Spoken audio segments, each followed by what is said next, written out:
It comes from you tapping into that part of you, inside of you, those strengths that you were born with that are just waiting to come out and be expressed through you in your career and in your job.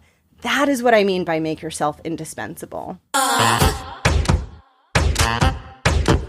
Welcome to The Art of Speaking Up, a podcast that empowers professional women to rise. I'm your host, Jessica Guzik, and in this show, I take you undercover into the stories and lessons that I learned, sometimes the hard way, throughout my career.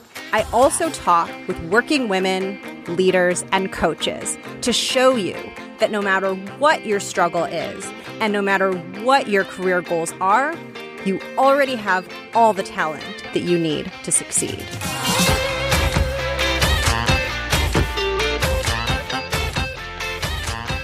Welcome to the show. It is so good to be here. It is so good to be talking with you and having you listening. You might have already figured this out, but today's episode is a solo episode. It is just me. Once again, I hope you are not getting sick of me, but I wanted to follow up and share some more information on an episode, a bonus episode that I released over the summer while the show was on a break that got a lot of positive feedback, and it really connected with a lot of you who are listening to the show.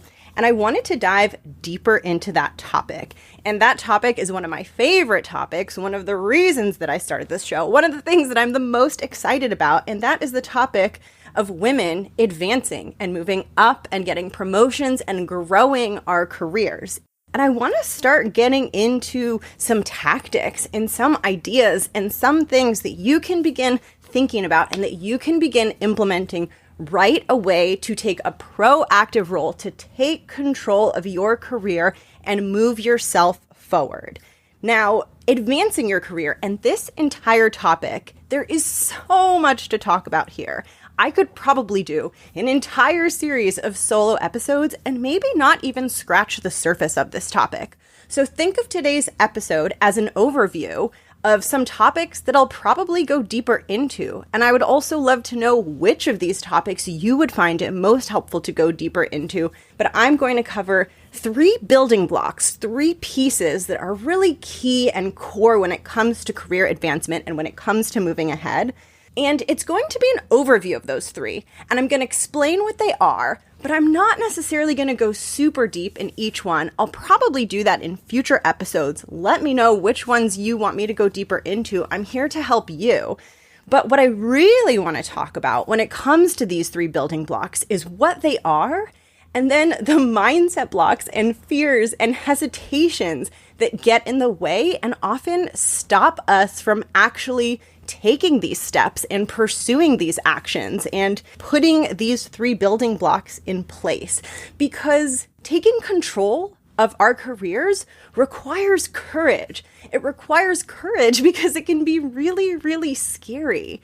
But I want you to know that if some of the steps feel scary, if you struggle with imposter syndrome, if all of this feels maybe a little bit big or a little bit out there for you, you are so not alone in feeling that way. And that's why I'm doing these episodes and hitting on these topics, because I want to walk through some of the common fears and mindset blocks and struggles that come up as we take steps and as we pursue these actions to advance our careers. So you know that you're not alone. You know that it's not just you. And most importantly, you know that you can still take control. You can still be proactive. You can still move yourself forward, even if you feel a little bit afraid, and even if it feels scary, and even if it feels big. Those things are hard, I know, and sometimes they're really not fun. I know, I've probably been there if that's where you are. But hard and not fun and challenging doesn't mean impossible. And it doesn't mean we can't begin to cultivate courage. And that's going to be very central to this episode. The first thing that I want to go into before I even get into these 3 steps and these 3 pillars and the mindset blocks and the barriers is I want to talk about an overarching concept that is really, really important here. And it's important whenever we're talking about trying to do something or accomplish something in our career trajectory. Now, when we're answering a question like, what are the steps that I need to take to advance my career? What do I need to do to move forward and get a promotion and move up and build the career of my dreams that I really want to build? When we're answering that question, I want to make it really clear that this is not about precision and this is not about doing things perfectly. So as we are following these steps and taking actions to advance our careers and to grow and move up, we are not NASA and we are not sending someone to the moon. And what I mean by saying we're not NASA and we're not sending someone to the moon is this is not about precision. When we're sending someone to the moon, and let's say, imagine we're engineers and we're doing the calculations and the projections and the spreadsheets, and I'm sure there's a bajillion things involved in sending a man to the moon a man? A person, sending a person, maybe a woman to the moon that I don't know about. But when we're doing that, it's all about precision, right? The steps need to be perfect. Everything needs to be down to the bajillionth decimal point because we don't want to mess this up. There is very little margin for error when we're sending someone to the moon. Now, when we're talking about our careers and career advancement and figuring out how we navigate this crazy professional world that we are all a part of, it is the polar opposite of that.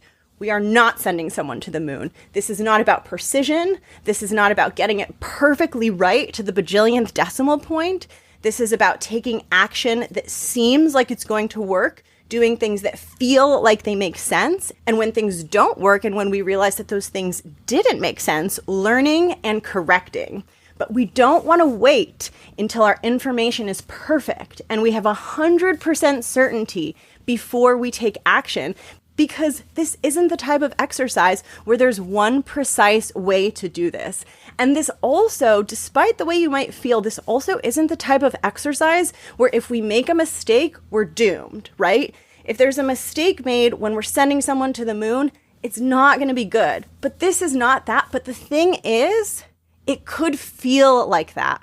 Our brains might make it feel like that. So we want to be constantly reminding ourselves over and over and over, this is just my career and I'm just trying to work on it and take some courageous steps, but I am not trying to figure out how to get myself to the moon, so I don't need to do it perfectly, and mistakes are not deadly. So try to keep that in mind as you go through this, because I think sometimes the tendency to know everything and be perfect and get everything right and do the perfect right thing all of the time, it can block us from taking action because we feel so paralyzed by not knowing the perfect path. If you are someone who wants to advance your career and you don't know the perfect path, that literally means you are in the right place because there is no perfect path.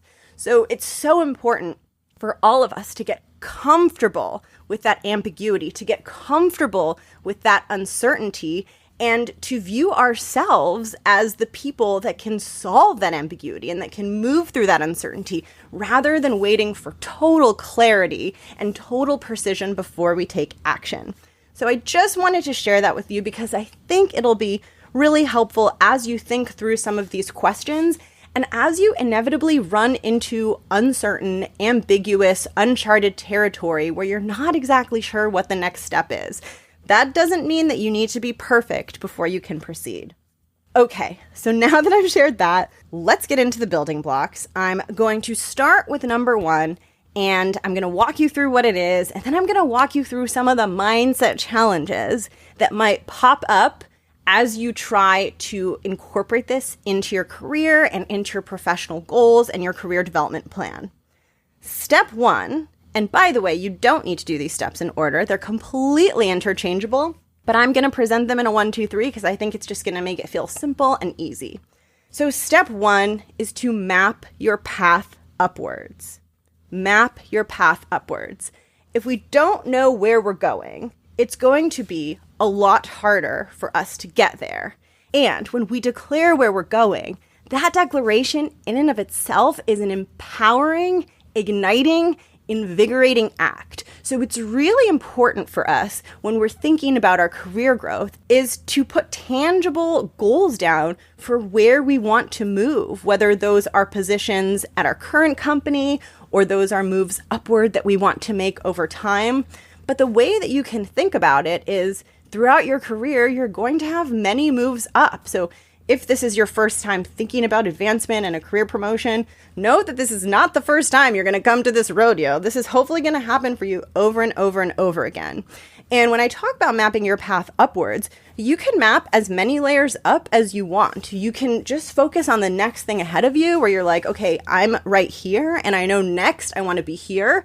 Or if you want, you could go to town and you can map a bajillion layers all the way to the top. Whatever feels motivating and whatever feels inspirational for you is how you should do this.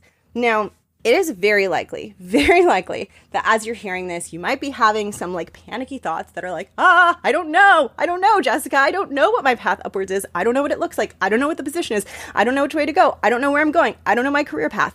Those thoughts are completely normal. And the thing about this is that you don't have to get this perfect, right?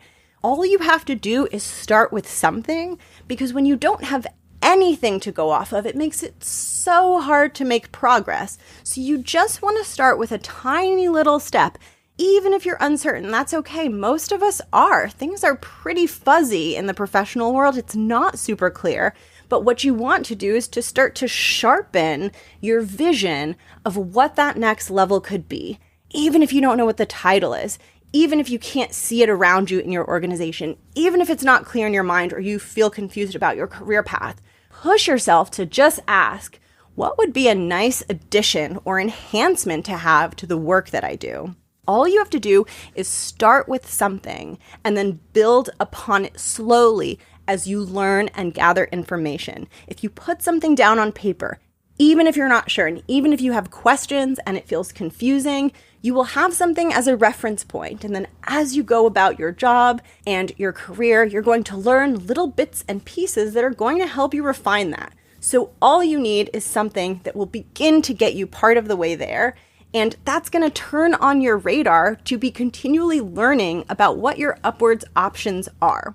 So start with something that's wrong. That's okay if it's wrong. It doesn't have to be perfect, but write down what you think your next step is and feel free to go up more layers if that motivates you and inspires you. The second piece, step 2, the second piece to think about, the second, piece in this process, which again, the order is interchangeable, is to make yourself indispensable. You want to make yourself indispensable. And this is something that I think can really freak people out, because inevitably you'll hear something like this and be like, oh no, I'm not indispensable. What do I do? And the wonderful thing about being indispensable is that there are infinite paths to get there. There is not one way that you need to be, or one thing, or one combination of skills that you must be good at. You get to figure out what your strengths are, and then you get to map those into your upwards path. And if you're wanting to go deeper into the topic of strengths, definitely listen in season 2 to the solo episode I did about uncovering your strengths. But being indispensable is really about figuring what are those set of activities that come so naturally to you. Sometimes they come so naturally to you that you don't even realize they're a strength because you're so in flow when you're doing them and it feels so natural and so easy. So you don't even think about it as an asset because to you, it just feels like a natural expression of who you are. But actually, those are the ways that you're going to make yourself indispensable. So the way that you can think about this is whatever your role is, there's a core set of things that you need to do. Let's call them skills. There's a core set of skills that you do in your role. The indispensability is the next layer around those skills. It's that special secret sauce, that special something that only you bring to the table.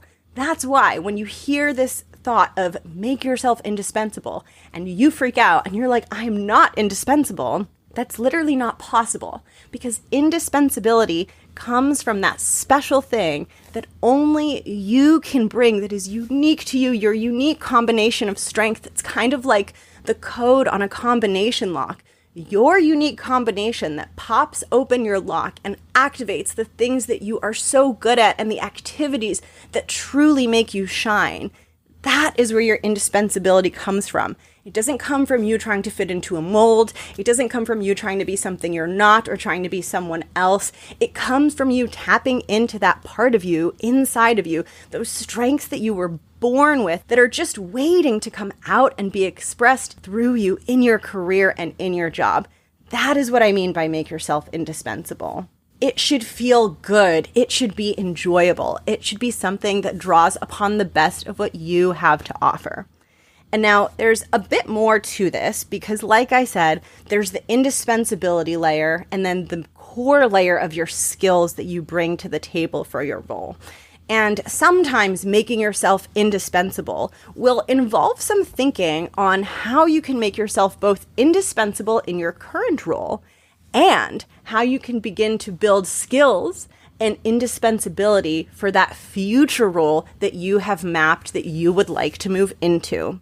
So it can require you to actually get out of the present state and out of your current set of responsibilities that I'm sure are so important for you to do well, but it can actually put you into the future, and you can begin looking at that future position and asking yourself, first of all, are there any core skills that I might want to develop that would really position me well for this? And second of all, how can I nurture and develop and grow my strengths so that I can be not only indispensable to my company and to the company's mission in my current role, but so that I can really tap into that and allow it to flourish in this future role? What are some ways that that might come through? So that is step 2. And then step 3, this is the most important, in my opinion, of them all. And it's also the most terrifying. So if this feels scary to you, you are not alone. That is totally normal. And step 3 is to map and execute your communication plan. Wouldn't it be so nice if we could just do amazing work and be amazing and do the best stuff all the time and get rewarded for it in proportion to what we contribute? Wouldn't that be great? That should be happening for women. But it is not happening. It is not happening for women, and it is not happening for minorities in the workplace, and the data shows us that. So showing up and doing good work and being indispensable and having a view of where you want to move next in your career, all of those things on their own aren't enough. We need to proactively take control and figure out who are the people who influence the decision of what happens next for us in our career. And how are we going to ensure that those people are on board with us and that those people will be advocating for us when the time is right? And this is scary because speaking up for yourself and advocating for yourself and talking about your accomplishments and making asks and really being proactive about this and taking this into your own hands rather than doing the work and waiting and hoping that you get recognized. That requires so much courage. It's also a very scary, vulnerable position to be in because you don't know exactly how things are going to turn out. But what I want to emphasize to you when it comes to this piece of the puzzle and this piece of the equation is that it's okay if it feels uncomfortable. And it's even okay if you hear this and you're like, I don't want to do this. I don't want to set up those meetings. I don't want to have those conversations. That sounds terrifying, Jessica. That yes, lock me in a room. I'll do the best work ever. I don't mind working hard, doing the things, getting it done, but I don't want to have the scary conversations. That feels much harder. I totally understand that. It does feel hard and it can be really uncomfortable. But my question for you is, are you willing to experience discomfort? Because the truth is, it's not really about the scary conversations, and it's not about whether you're unwilling or willing to have them. It's more about whether you're unwilling or willing to be uncomfortable. And what is required for us to make the decision to be uncomfortable? What's required is courage. Courage is the thing that gives us the fuel we need to do something that we know will be uncomfortable. You can decide to do it, and you can decide to do these things, and they'll still be uncomfortable. So this is an exercise in building and acting in a courageous way. This is about having the courage to experience and sit through discomfort. This is not about waiting until you are super confident and waiting until it is easy breezy for you to sit down and have a conversation with whoever it is you need to be having conversations with to ensure that you're on track to your next promotion. It is not about waiting until it is easy. It is about committing to doing it when you know it will not be easy, when you know you feel like you might throw up all over yourself, but you're doing it anyway. That's what this is about. And that's why I believe that courage is central to all of this and probably one of the most important skills to cultivate. And now I skimmed over these 3 at a really high level. And to recap for you, step 1 is to map your path upwards. Step 2 is to make yourself indispensable. And step 3 is to map and implement your communication plan. All of these steps involve a lot of different pieces that can really, really help you. Even just within one of those steps, there is so much more that I can share. So my question for you is, I would love to know where you feel stuck or where you feel like you need help, if it's 1, 2, or 3, or all of them. I would love to hear from you, so please shoot me a note. The best way is on Instagram. My handle is The Art of Speaking Up. And let me know, because I can do solo episodes on all of those, or I can choose one. But I want to do it based on your sincere desire to take action and your readiness to move forward, even though this might feel hard and this might feel scary. As women, it is super, super important for us to take this into our own hands. And the thing that I will tell you is, as scary as some of this might seem, the more you do it, the less scary it gets. And then once it gets less scary, you're going to wish that you had started this sooner, because you're going to actually realize that getting what you want and pursuing what you want is a little bit easier than you might have thought if you just give yourself the opportunity and the courage to be in some of those initially uncomfortable situations. So those are the steps. I think I'm going to go deeper into them, but I want to know what you think and which ones you find the most confusing and murky and intimidating. And I would love to share more.